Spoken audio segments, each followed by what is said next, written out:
స్వతంత్ర భారతదేశ చరిత్రలో ఉద్యమాలకు పురిటిగడ్డగా పేరుగాంచిన పశ్చిమ బెంగాల్లో ఈరోజు బీజేపీ తొలిసారిగా ప్రభుత్వాన్ని ఏర్పాటు చేసింది. పశ్చిమ బెంగాల్ బీజేపీ శాఖ అధ్యక్షుడిగా పార్టీని విజయ పథంలో అధికారంలోకి తీసుకువచ్చిన సువేందు అధికారి ఆ రాష్ట్ర ముఖ్యమంత్రిగా ప్రమాణ స్వీకారం చేశాడు.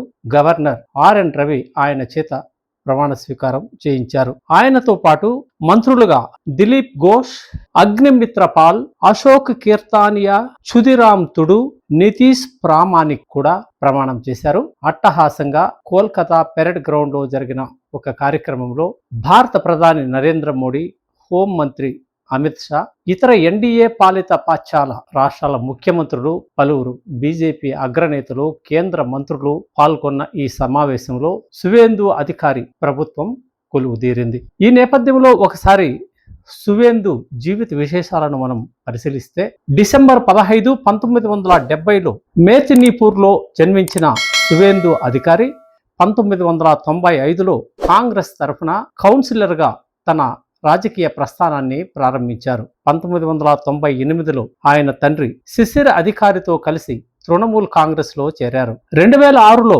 కొట్టాయి సాల్ ఎమ్మెల్యేగా ఆయన 3 సార్లు ఎమ్మెల్యేగా ఎన్నికయ్యి 3 సార్లు మున్సిపల్ చైర్మన్ గా కొనసాగారు. 2007లో అప్పటి బుద్ధదేవ్ భట్టాచార్య ప్రభుత్వం చేపట్టిన నందిగ్రామ్ సెజ్ విషయంలో చేపట్టిన భూసేకరణకు వ్యతిరేకంగా ఉద్యమాలు చేయడంలో ఈయన రాజకీయ జీవితమే మలుపు తిరిగిందని చెప్పాలి. 2009-14లో ఆయన తామ్లుక్ నుంచి ఎంపీగా 2 సార్లు గెలుపొందారు. 2007లో నందిగ్రామం ఉద్యమం తర్వాత తృణమూల్ అధినేత్రికి సన్నిహితమై నెంబర్ 2 స్థానానికి ఈయన చేరుకున్నాడు. అయితే మమతా మేనల్లుడు అభిషేక్ బెనర్జీతో వచ్చిన విభేదాల కారణంగా టీఎంసీని వదిలేశాడు. మమతా బెనర్జీ మంత్రివర్గంలో రవాణా శాఖ, నీటిపారుదల శాఖలను కూడా ఈయన అలంకరించారు. 2021లో బీజేపీ నుంచి నందిగ్రామ్ ఎమ్మెల్యేగా పోటీ చేసి మమతా బెనర్జీని ఓడించి సంచలనం సృష్టించాడు. 2026లో భవానీపూర్ నుంచి మమతను మరోసారి ఓడించి ముఖ్యమంత్రి పీఠాన్ని